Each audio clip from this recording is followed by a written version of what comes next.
Hello dear students, this is Ruchika Chugh. आज हम class 10th के फर्स्ट चैप्टर रियल नंबर में कल तक जो हमने पढ़ा है उसको और आगे लेके जाएंगे। कल तक हमने क्या पढ़ा था? हमने पढ़ा था कि यूक्लिड डिवीजन लेमा की थ्योरम क्या है, उसके बाद हमने पढ़ा था फंडामेंटल थ्योरम क्या है, उसके बाद हमने और स्टडी किया था कि रैशनल नंबर को डेसिमल में हम कैसे टर्मिनेटिंग और नॉन टर्मिनेटिंग में एक्सप्रेस करें।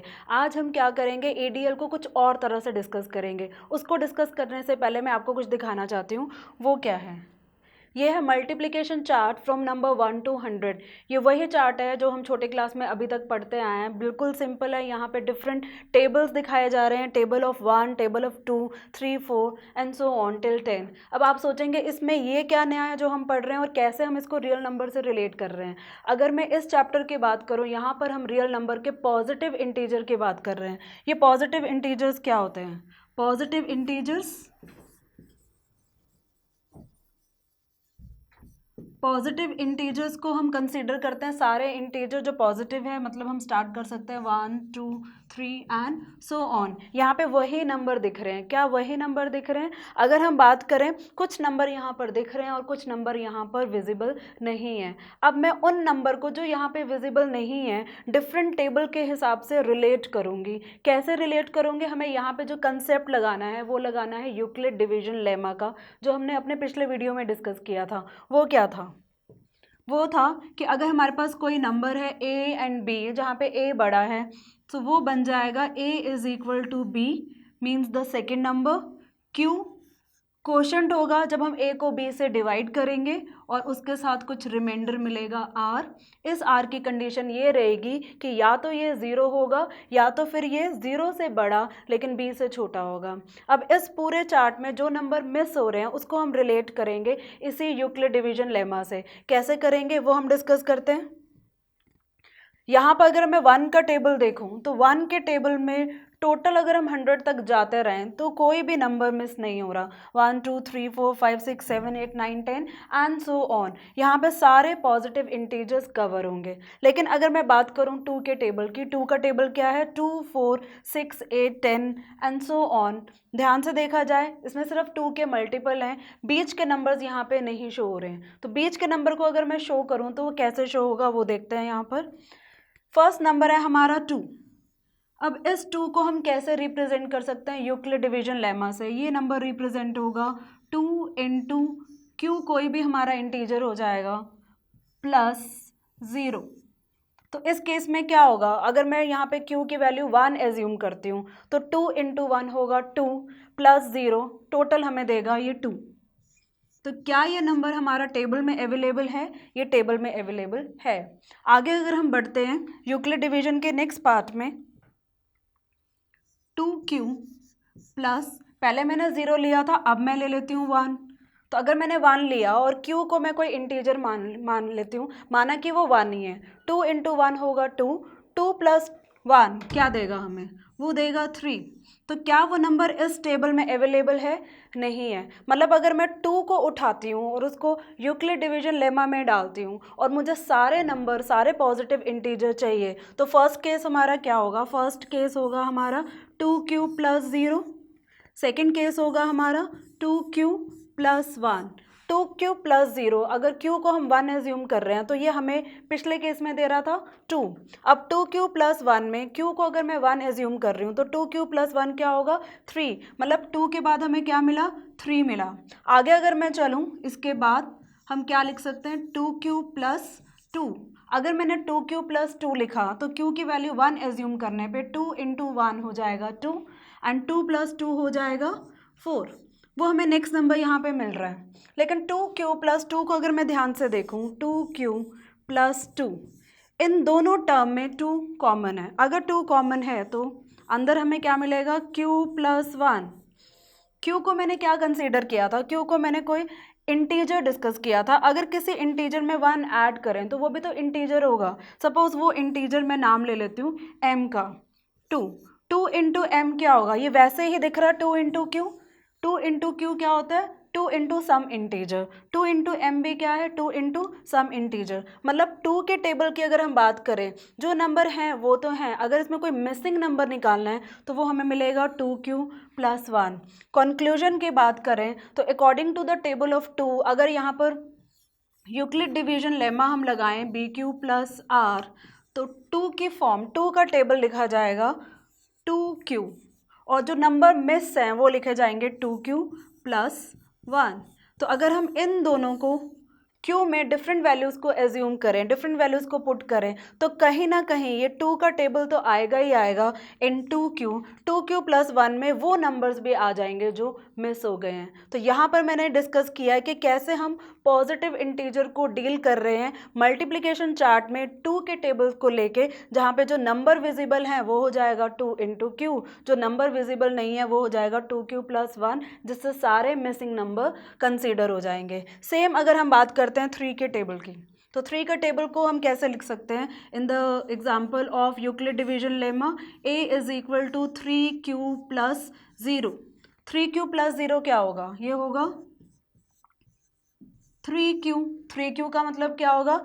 Any q can be taken as integer, तो वो उस इंटीजर का मल्टीपल क्या हो जाएगा? 3। तो ये 3 के टेबल से चलेगा, 3 इंटू 1 3, 3 इंटू 2 6, 3 इंटू 2 9, ये चलता रहेगा। लेकिन हमें मल्टीप्लिकेशन टेबल की बात नहीं करनी है, हमें सारे पॉजिटिव इंटीजर की बात करनी है। तो 3q के हिसाब से अगर मुझे सारे मिसिंग नंबर लेकर आने हैं तो हम क्या लिखेंगे? हम लिखेंगे 3q प्लस 1। 3q प्लस 1 हमें क्या देगा? 3 इंटू क्यू को अगर फिलहाल मैं 1 मान के चलूँ, 3 इंटू 1 3 एंड 3 प्लस 1 4, तो जहाँ हमारा यहाँ एक नंबर मिस हुआ है वो नंबर हमें मिल जाएगा। इसके साथ अगर मैं नेक्स्ट लूँ 3q प्लस 2, q को फिलहाल अगर मैं 1 एज्यूम करूँ तो 3 इंटू 1 हो जाएगा 3 एंड 3 प्लस 2 5, मतलब जहाँ पे हमारा 4 नंबर जो मिस था, यहाँ पर हमारा 4 नंबर जो मिस था वो हमें मिल जाएगा 3q प्लस 1 की हेल्प से, और जो हमारा 5 नंबर मिस था वो हमें मिल जाएगा 3q प्लस 2 की हेल्प से।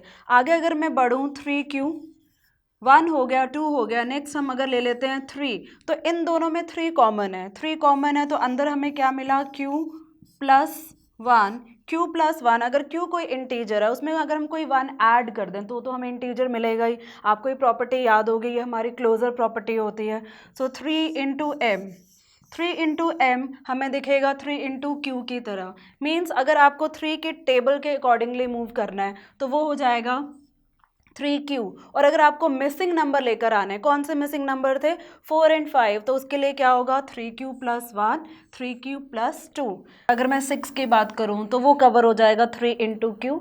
अभी हम 3 इंटू क्यू में q को 2 ले लेते हैं, तो 3 इंटू 2 हो जाएगा 6, हमारा यहाँ पे 6 कवर हो गया। अब 6 के बाद 9 आ रहा है, मतलब अगर मैं q को 3 एज्यूम करूँ तो 3 इंटू 3 आ जाएगा 9। उन नंबर्स का क्या जो बीच में मिस हो गए? कौन से नंबर मिस हुआ है यहाँ पे?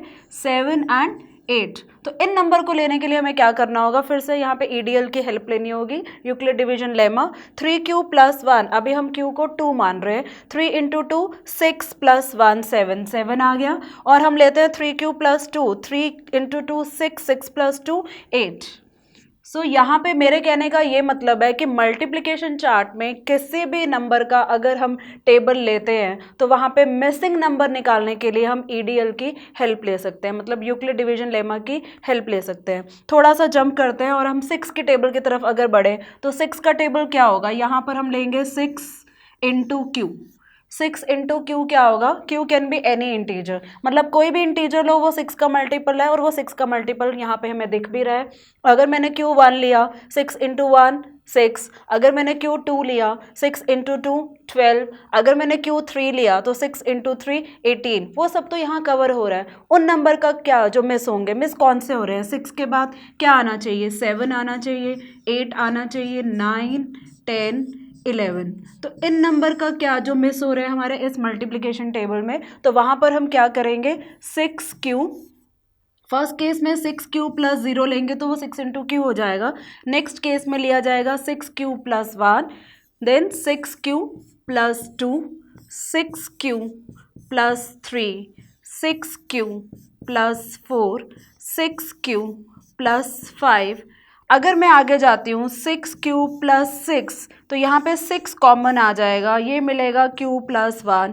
q प्लस 1 कोई भी इंटीजर हो जाएगा तो ये फिर से फॉर्म ले लेगा 6 इंटू क्यू। मतलब इस पूरी सीरीज़ को हमने कहाँ से शुरू करना है? 6 प्लस 0 से, फिर 1 2 3 4 5 ऐड करते करते वहाँ पर रुक जाना है जब तक ये इस से कम तक कंप्लीट ना हो जाए। जैसे ये इक्वल हो जाएगा हम उसको वहाँ पे छोड़ देंगे। तो जो हमारे मिसिंग नंबर है 7, 8, 9, 10, 11 वो सारे नंबर यहाँ कवर होंगे। 6q + 1, q अगर मैं 1 लेती हूँ तो 6 × 1 + 1 हमें देगा 7। 6 × 1 + 2 हमें क्या देगा 8।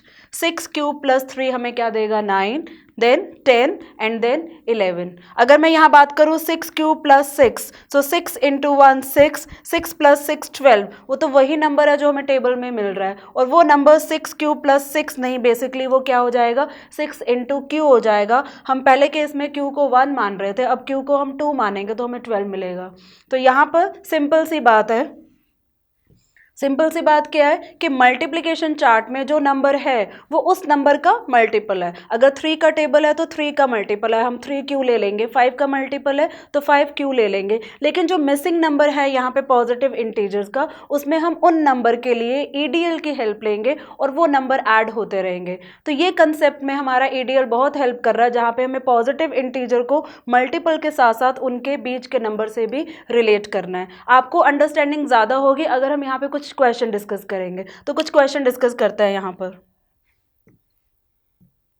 यहाँ पर एक क्वेश्चन दिख रहा है, show that any positive odd integer is of the form of 6q + 1, 6q + 3, 6q + 5 where q is some integer। इनका कहने का क्या मतलब है कि हमारे पास कोई पॉजिटिव यहाँ पे इंटीजर अकेला नहीं है, ऑड की बात हो रही है। हमारा कोई भी पॉजिटिव ऑड इंटीजर है, क्या उन्हें हम इस फॉर्म में लिख सकते हैं? लिख सकते हैं या नहीं लिख सकते, इसके लिए थोड़ा सा हम डिस्कस करते हैं, उसके बाद देखेंगे कि क्या चलेगा। तो डिस्कशन के लिए मैं क्या कर रही हूँ, पहले से ही पॉजिटिव ऑड इंटीजर्स को यहाँ पे लिख रही हूँ। तो पॉजिटिव ऑड इंटीजर्स क्या होंगे? वो 1 हो सकता है, वो 3 हो सकता है, वो 5 हो सकता है, वो 7 हो सकता है, वो 9 हो सकता है, 11 हो सकता है, 11 के बाद 13 हो सकता है, 15 हो सकता है, एंड सो ऑन चलता रहेगा। अब इन नंबर को मैं अगर ईडीएल की फॉर्म में लिखूं तो वो ईडीएल की फॉर्म क्या होगी? वो ईडीएल की फॉर्म होगी 6q + 1। अगर मैंने यहाँ पे 6q + 1 लिया, q कोई इंटीजर है, फिलहाल मैं q को 0 मान लेती हूँ, तो 6 × 0 0, 0 + 1 हमें देगा 1।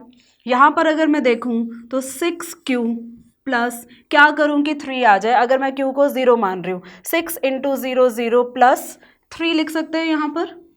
यहाँ लिख सकते हैं 6q + 5, 6 × 0 0, 0 + 5 5। यहाँ पर हम 7 को क्या लिख सकते हैं? 7 को हम लिखेंगे 6q। क्या हम 6q + 7 लिखेंगे? यहाँ पर हम 6q + 7 नहीं लिखेंगे, क्योंकि क्वेश्चन में लिखा हुआ है 6q + 1, 6q + 3, 6q + 5। तो अब 7 को कैसे लिखा जाए? अब मैं q को 0 नहीं, q को 1 ले रही हूँ, तो 6 × 1 हो गया 6 + 1।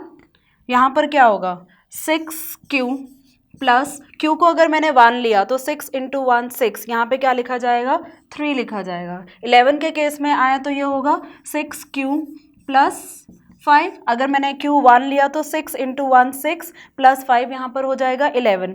अब 13 की बात करें तो यहाँ पर हम इसे फिर से लिखेंगे 6q। अब मैं यहाँ पर 135 चल रही हूँ, तो ये यहाँ पर क्या आना चाहिए? ये यहाँ पर 1 आना चाहिए। q की वैल्यू डेफिनेटली यहाँ पर 2 होगी। 6 × 2 12 एंड 12 + 1 13।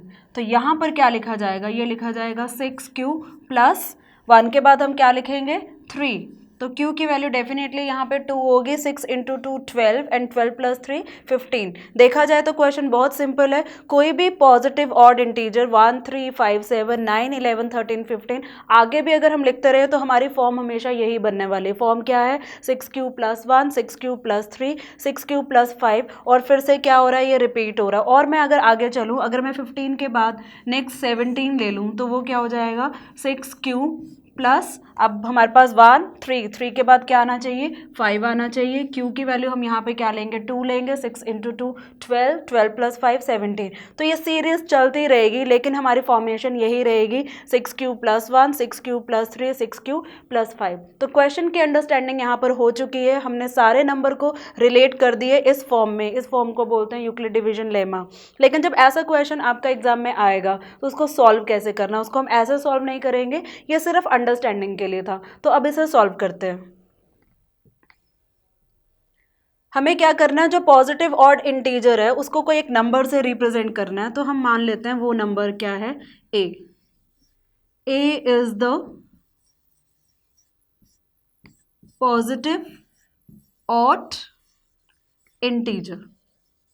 हम पहले से ही मान लेते हैं कि ए क्या है हमारा, पॉजिटिव के साथ साथ वो ऑड इंटीजर है। अब इस ए को अगर मैं रिप्रेजेंट करूं यूक्लिड डिवीजन लेमा, तो वो क्या होगा, A is equal to B Q plus R. यहाँ पे b होगा उस a को डिवाइड करने वाला। क्वेश्चन के accordingly 6q plus 1, 6q plus 3, 6q plus 5 से हमें क्लियर हो रहा है कि हमारे जो b की वैल्यू है वो रहेगी यहाँ पर 6। तो यहाँ पर हम ले सकते हैं, दिस इम्प्लाइज दैट b की वैल्यू हम ले सकते हैं 6, और रिमाइंडर क्या होगा, रिमाइंडर या तो 0 होता है या फिर वो b से छोटा होता है। मतलब रिमाइंडर हमारा 0 हो सकता है, 1 हो सकता है, 2 हो सकता है, 3, 4, 5, लेकिन 6 से कम होगा, तो इससे ज़्यादा केस नहीं होंगे। ऐसे क्वेश्चन में हम क्या करेंगे, ये सारे केसेस को सॉल्व करेंगे। सॉल्व करने के बाद हमारा फाइनल आंसर उसी फॉर्म में आना चाहिए जिस फॉर्म में पूछा गया है। तो हम क्या करेंगे, यहाँ पे केसेस बनाएंगे। केस 1, केस 1 क्या होगा, जहाँ पे b तो 6 होगा लेकिन r क्या होगा, 0। हमारे केसेस ऐसे ही चलते रहेंगे, b तो 6 रहेगा लेकिन r कभी 0, कभी 1, 2, 3, 4, 5 ऐसे चलता रहेगा। तो हमारे जो मेन इक्वेशन थी यहाँ पे, अगर मैं इसको इक्वेशन 1 ले लूँ तो मेन इक्वेशन क्या है, a is equal to b की वैल्यू हम लेंगे 6, यहाँ पे लिखा मैंने q प्लस r की वैल्यू क्या है, 0। तो यहाँ पे a इज इक्वल टू क्या हो जाएगा, 6q हो जाएगा। इसे फर्दर अगर मैं सॉल्व करूं, क्या मैं 6 को 2 इंटू 3 लिख सकती हूँ, हाँ हम लिख सकते हैं। a is equal to 2 into 3q, मतलब कि ये क्या हुआ, a is equal to 2 into 3q। q हमारा कोई इंटीजर है, अगर q कोई इंटीजर है उसको मैंने 3 से मल्टीप्लाई किया तो वो भी तो एक इंटीजर होगा। सपोज किसी दूसरे इंटीजर को मैं यहाँ पे m से रिप्रेजेंट कर देती हूँ, तो m क्या है, मैंने इसको माना integer. m is also an integer which is equal to what, मैंने m की वैल्यू क्या एज्यूम की है, 3q। So a is equal to 2m। ध्यान से अगर देखा जाए 2m means something in the multiplication of 2। अगर कोई चीज़ 2 का मल्टीप्लिकेशन है तो वो तो इवन होता है, लेकिन हमारा क्वेश्चन तो क्या था, ऑड था। मतलब ये जो हमारा केस है a is equal to 6q possible नहीं है, और वही तो हमें प्रूव करना है कि 6q नहीं आना चाहिए, वो आना चाहिए 6q plus 1, 6q plus 3, 6q plus 5। तो इस केस में हम क्या बोलेंगे, यहाँ पर हमारा ट्राई एंड एरर का कंसेप्ट चलेगा, और ये हमारा यहाँ पर क्या है, एरर है, क्योंकि हमारा क्वेश्चन कभी भी 6q के फॉर्म में नहीं होगा, वो 6q प्लस 1, 3 और 5 के फॉर्म में होगा। तो हमारा केस 1 क्या हो चुका है, एरर हो चुका है। तो आगे हम बढ़ते हैं केस 2 की तरफ। केस 2 क्या होगा, a is equal to b हमारा था 6q प्लस r, हमारा फर्स्ट केस 0 था, अब हमारा r नेक्स्ट केस हो जाएगा 1। यहाँ पर हमारी बात हो रही है केस 2 की। अब इसको फर्दर सॉल्व करें, a इज इक्वल टू 6 को हम लिख सकते हैं 2 इंटू 3q प्लस 1। अब यहाँ पर मैं फिर से 2 इंटू 3q को मैं m लिख रही हूँ, क्योंकि q कोई इंटीजर है। इंटीजर अगर 3 से मल्टीप्लाई होगा तो वह इंटीजर ही होगा, तो उसको हम क्या लेंगे, m ले सकते हैं। तो उसको हम यहाँ पर m ले सकते हैं प्लस 1। यहाँ पर मैंने m क्या लिया, m is also an integer,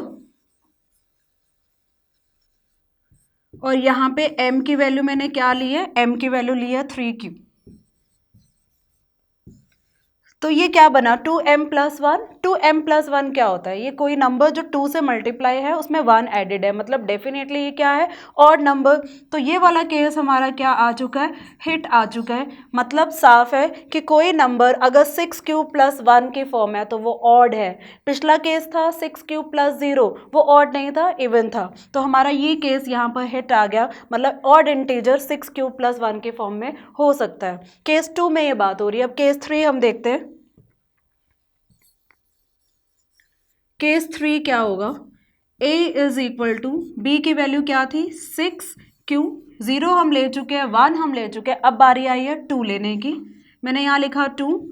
a = 6q+2 में यहाँ पर 2 कॉमन है, तो हमें अंदर क्या मिला? 3q+1।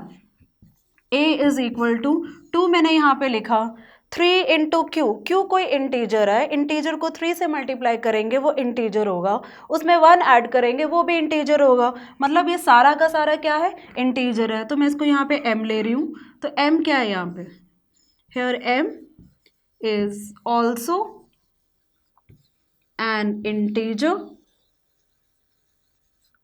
जहाँ पे m की वैल्यू मैंने क्या ली है? m की वैल्यू मैंने ली है 3q+1। तो यहाँ पे क्या है? 2 × m, मतलब 2 का मल्टीपल। ये तो इवन का केस है, तो ये यहाँ पे केस क्या कंसीडर होगा? एरर, क्योंकि हम इवन के लिए क्वेश्चन सॉल्व नहीं कर रहे हैं, हम क्वेश्चन सॉल्व कर रहे हैं ऑड के लिए। और ऑड के लिए फॉर्म क्या होनी चाहिए? 6q+1 हो सकती है, 6q+3 हो सकती है, 6q+2 नहीं हो सकती। तो अगर हम कोई और केस लेंगे वो हमारा एरर तो आना ही है। तो ये था हमारा केस 3। अब हम बात करते हैं केस 4 की। Case 4 a = bq means 6q। Case 4 क्या होगा? 0 हमने ले लिया, 1 ले लिया, 2 ले लिया, अब ये होगा हमारा 3।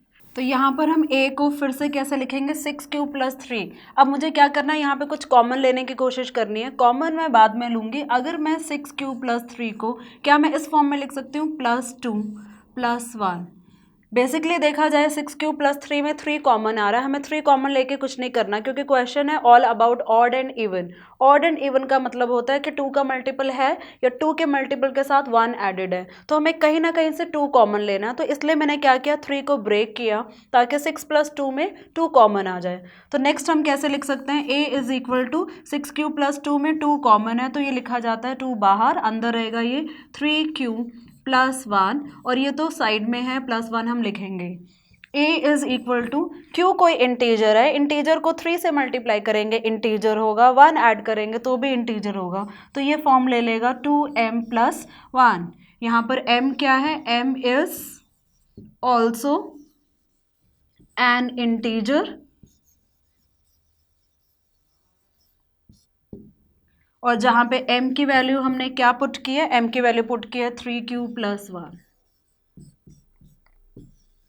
तो यहाँ पे 2m+1 क्या होगा? 2m होता है मल्टीपल ऑफ 2, मतलब इवन, इसमें 1 ऐड कर दिया तो वो ऑड हो गया। तो ये पूरा केस हमारा ऑड है। ऑड कौन सा केस है? 6q+3, वो क्वेश्चन में गिवन है। तो ये केस हमारा क्या आ गया? हिट आ गया।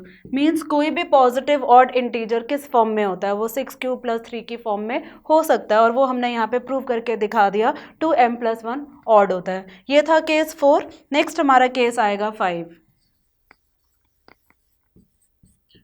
केस 5 क्या होगा? a = bq means 6q plus, last case हमारा 3 था तो ये हमारा हो जाएगा 4। अब यहाँ पे फर्दर सॉल्व करें। a = यहाँ पे 2 कॉमन मुझे लेना है, तो 2 कॉमन इजीली निकल रहा है। 2 × 3q+2। 2 कॉमन क्यों लेना है? क्योंकि पहले ही हमने डिस्कस किया, हमें इवन और ऑड के कंसेप्ट को समझाने के लिए हमेशा ट्राई करना है कि 2 कॉमन आए। सो a = 2, 3q+2 एक इंटीजर की फॉर्म ले लेगा, तो मैं यहाँ पे लिख सकती हूँ 2m। तो यहाँ पे m हमारा वही क्या है? इज ऑल्सो एन इंटीजर, और m की वैल्यू यहाँ पर क्या है? m की वैल्यू यहाँ पर है 3q+2। तो 3q+2 को हमने रिप्लेस कर दिया m से, 2 इंटू m, मतलब क्या हुआ 2 का मल्टीपल, 2 का मल्टीपल तो इवन होता है, और अगर ये इवन है तो हमारे इस क्वेश्चन के लिए ये एरर है। मीन्स हमारा कोई भी पॉजिटिव ऑड इंटीजर 6q + 4 के फॉर्म में नहीं हो सकता, 1 की फॉर्म में, 3 की फॉर्म में और 5 की फॉर्म में होगा। तो अगले केसेस में हम स्टडी करते हैं कि वो कैसे होगा। नेक्स्ट होगा हमारा केस 6। केस 6 है a = bq + r, means a = b की वैल्यू हम 6 ले रहे थे, क्यों, पिछला हमारा जो r था वो 4 था, तो अब ये क्या होना चाहिए 5 होना चाहिए। जैसे मैंने आपको पीछे बोला हमें कुछ ऐसा कॉमन लेना है कि कॉमन 2 आए, यहाँ पे कॉमन 2 नहीं आ सकता, तो हम क्या करेंगे 5 को ब्रेक करेंगे। 5 को ब्रेक करने के बाद कुछ ऐसा करेंगे कि 2 कॉमन हो, तो मैंने क्या कर दिया 4 + 1 कर दिया, तो अब यहाँ पे 2 कॉमन रहा, तो अंदर मिलेगा हमें 3q + 2 और ये +1 हमारा साथ में चलेगा। आगे हम क्या करें 2 3 × q, q इंटीजर तो 3 × q इंटीजर + 2 भी इंटीजर, तो मैंने इसको यहाँ पे क्या कर दिया m + 1, m फिर से हमारा वही है, m is also an integer, जहाँ पे m की वैल्यू मैंने क्या ली है, m को मैंने रिप्लेस किया है, m ने रिप्लेस किया है 3q + 2 को, तो 2m + 1 क्या होता है, ये ऑड होता है, मतलब ऑड के केस में इसने हमें क्या दे दिया हिट। तो हिट हमें कहाँ कहाँ मिला, हिट हमें मिला 6q + 1 की फॉर्म में, मतलब 6q + 0 में हमें एरर मिला था, 6q + 1 में हमें हिट, 6q + 2 में एरर था, 6q + 3 में हिट, 6q + 4 में एरर था, और 6q + 5 में हमें क्या मिला हिट मिला। तो यहाँ पर हम प्रूव कर चुके हैं कि कोई भी पॉजिटिव ऑड इंटीजर हिट हमें देगा। किस केस में हिट देगा, 6q + 1 के केस में देगा, 6q + 3 के केस में देगा, और 6q + 5 के केस में देगा। तो इस तरह से हम यूक्लिड डिवीजन लेमा को इन कंसेप्ट में यहाँ पे डाल के इन चीज़ों को प्रूव कर सकते हैं। तो इसी तरह से हम यूक्लिड डिवीजन लेमा को डिस्कस करते हैं किसी और क्वेश्चन के साथ। तो वो क्वेश्चन क्या है वो देखते हैं हम। क्वेश्चन है prove that square of any positive integer is either of the form of 3m और 3m + 1 where m is any positive integer.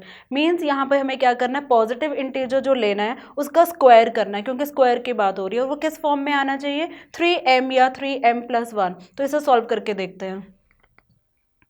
मैं यहाँ क्या करूँगी, एज्यूम करूँगी let a b any positive integer,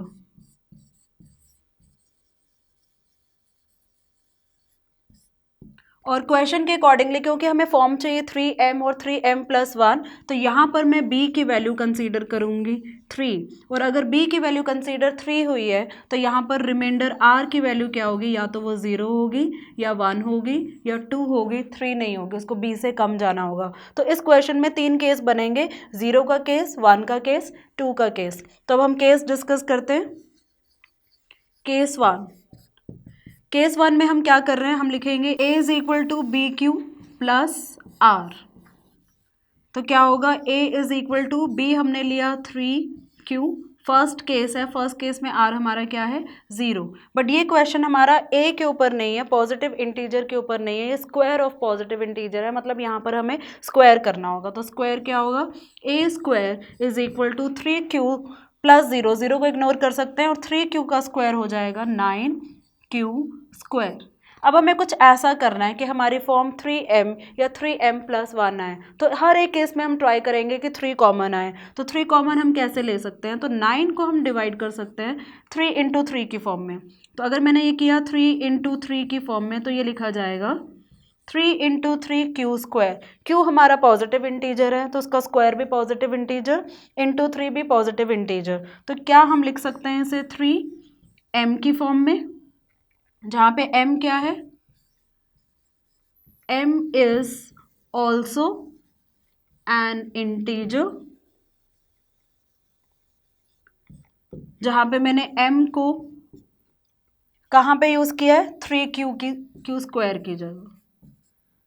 तो अगर देखा जाए तो हमारी फॉर्म जो है वो क्या ले चुकी है 3m, और वही हमें चाहिए। हमारा जो फाइनल जो सोल्व करके आना चाहिए या तो वो 3m की फॉर्म में आना चाहिए या 3m+1 की फॉर्म में आना चाहिए। ये केस 1 था। ऐसे ही हम ट्राई करेंगे केस 2 के लिए और केस 3 के लिए। अब हम ट्राई करते हैं केस 2 के लिए। केस 2 क्या होगा? A is equal to B Q plus r, A is equal to 3Q plus R। पिछले केस में 0 था तो यहाँ पर होगा 1, बट यहाँ पे A नहीं चाहिए, हमें स्क्वायर चाहिए, तो स्क्वायरिंग करेंगे। ये बन जाएगा A² और ये बन जाएगा 3Q प्लस 1 होल स्क्वायर। अब स्क्वायरिंग करनी है, आइडेंटिटी लगाएंगे। 3Q plus 1 means A plus b whole square, तो ये क्या बन जाएगा? A² means 9Q² plus 2AB, 2 into 3Q 6Q into B, ये हमें देगा 6Q प्लस B² मीन्स 1। अब हमें कुछ ऐसा करना है कि कहीं ना कहीं से 3 कॉमन आ जाए। 3 कॉमन 9 हमें दे सकता है, 3 कॉमन 6 दे सकता है, 1 नहीं दे सकता। तो हम क्या करेंगे? इन दोनों में से कॉमन लेने की कोशिश करेंगे। तो वो कॉमन क्या होगा? अगर मैंने कॉमन लिया तो 9Q² में 9 कॉमन दे देगा 3 इंटू 3, 6 भी कॉमन दे देगा 2 इंटू 3, 1 नहीं दे पाएगा, उसको हम छोड़ देते हैं और वैसे ही कंसीडर करते हैं। तो मैंने यहाँ 3 लिखा, तो अंदर हमें क्या मिला? 3Q² प्लस 3 बाहर आया तो अंदर क्या मिला? 2Q। यहाँ से कुछ कॉमन नहीं आ रहा तो उसको हम साइड में रखेंगे प्लस 1। अब Q हमारा इंटीजर था, ये पूरा हमारा इंटीजर ले लेगा, तो हम इसे लिख सकते हैं 3m प्लस 1, जहाँ पर m क्या है? m is some integer. m को रिप्लेस किससे किया है? 3Q² plus 2। हमने 3Q² प्लस 2Q को m से रिप्लेस किया, फॉर्म आ गई 3m प्लस 1, और वही हमें क्वेश्चन में चाहिए। तो केस 1 हमारा आया था 3m का, केस 2 हमारा आया 3m प्लस 1। अब देखते हैं केस 3 क्या आता है। केस 3 होगा A is equal to B Q plus r, A is equal to 3Q plus, first case 0 था, सेकंड केस 1 था, तो केस 3 यहाँ पर क्या होगा? 2 हो जाएगा।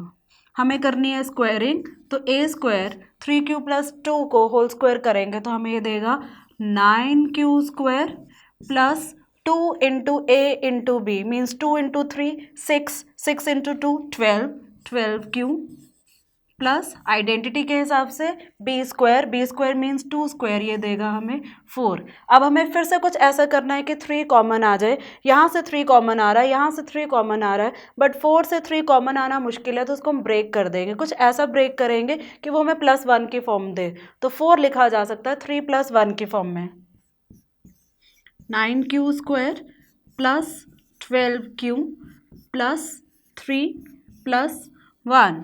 अगर मैंने 3 कॉमन लिया तो अंदर हमें मिलेगा 3Q² प्लस 4Q प्लस 1, और ये 1 से कुछ कॉमन नहीं आ रहा, ये अलग से चलेगा 3। अब ये पूरा का पूरा इंटीजर बन जाएगा, तो मैं इसको लिख सकती हूँ m + 1।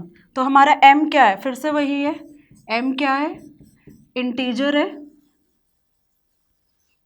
और m ने रिप्लेस किया है, किसको रिप्लेस किया है? 3Q² प्लस 4Q प्लस 1 ने, 1 को हमने m से रिप्लेस किया। तो 3m + 1 कौन सी फॉर्म है? वही फॉर्म है जो क्वेश्चन की फॉर्म में। तो यहाँ से हमें क्लियर हो रहा है कि ईडीएल की हेल्प से हम क्वेश्चन का जो कोई भी नंबर एज्यूम कर रहे हैं, कोई भी पॉजिटिव इंटीजर एज्यूम कर रहे हैं, तो उसका स्क्वायरिंग की फॉर्म क्या आ रही है? या तो 3m आ रही है या 3m + 1 आ रही है, कोई भी केस में सॉल्व करके देख ले।